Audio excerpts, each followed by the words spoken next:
Webnative. I'm at PCM Creative. I'm at Phil Campbell. And this is the 13th week of 2013, the 4th week of March. And today we're going to talk about .tv. What show is this? This is a Webnative. .tv. We need to put that in there. Yeah, .tv. So .tv is a top-level domain name that you can buy. It is mainly being pushed as if you use web video, then you should probably have a .tv domain, because most people understand that .tv might be television style media. The way that you use it, perfect example. .com, main website.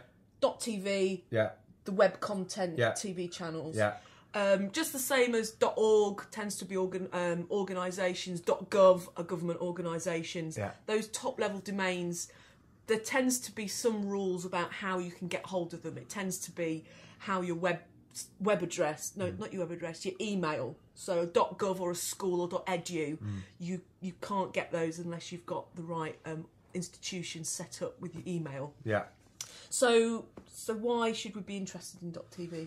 I think it makes a lot of sense. I think originally when I started as an advocate for VeriSign, for their outreach, for their advocacy, you know, their whole premise was, you know, if you're doing web video, it should be on a .tv domain. And at first I was kind of like, well, it's just another domain name. But most people kind of recognise .tv as being the space where if you go there, chances are it will have some kind of video on it. And people are more and more, especially on mobile, watching video on their mobile. I never thought that would happen.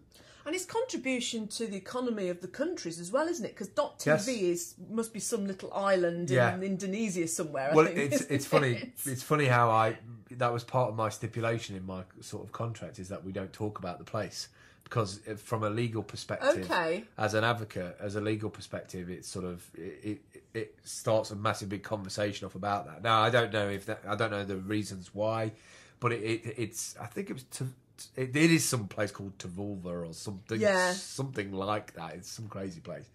But yeah, I don't know if you know, but if you buy an island, and nobody lives there, I think it's 4 or 6 weeks you can claim to be a mayor of the island. And once you're mayor of the island, you can start to do things being a mayor. So you can also then say, right, okay, I want my island to have a name, a dot extension, and you can apply for it. So if you were a millionaire or a multimillionaire, you could buy your own island and have your own extension for your island. Because these are islands that literally somebody goes to them and says, we can give you a commission on if we use your name. So I find that fascinating. I'd love to get into that. I'd love to do a documentary on those little remote islands. The commerce of that. Yeah.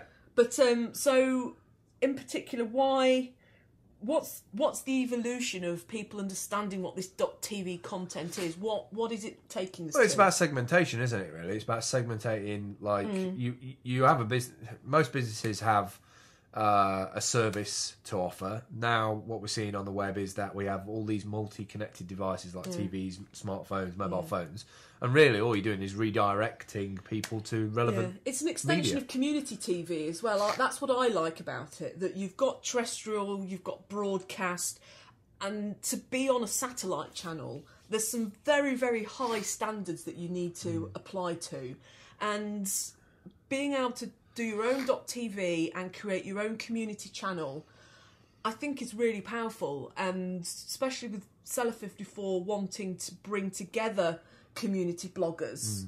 It's an opportunity for people who don't have the technological infrastructure knowledge to set up their own domain, to actually come and have a place to do some .tv stuff. I think, you know. Well, where we're sort of moving it to next is, I've realised over the last couple of years that it's very difficult to get people to understand it, and it's probably still a bit ahead of its time for the UK. It's not in the States. You could quite easily set this up and have people regularly come through the door in the States. Because it's just that culture.